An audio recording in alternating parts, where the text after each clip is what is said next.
I just got a package in the mail. I got my plants from Norse that I last fall. They're from Massachusetts. So let's see what they look like. Do a little unboxing video.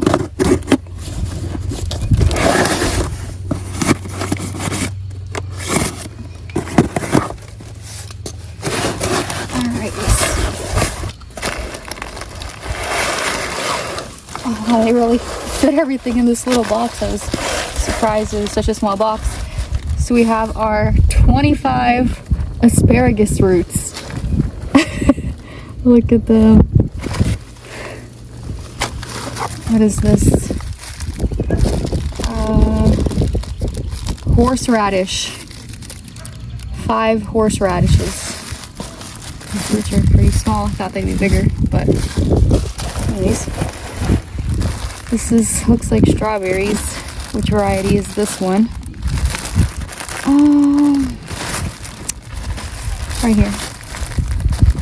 Cabot strawberries, 25 of those.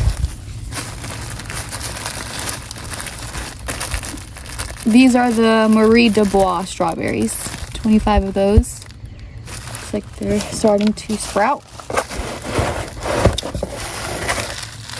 What is this?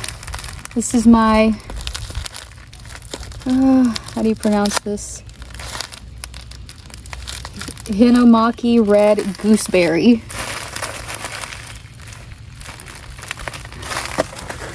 And what are these? McDonald rhubarb. I got, looks like 3 of those. And these must be my raspberries. These are the Joan J raspberries. They're thornless. And I got 5 of those.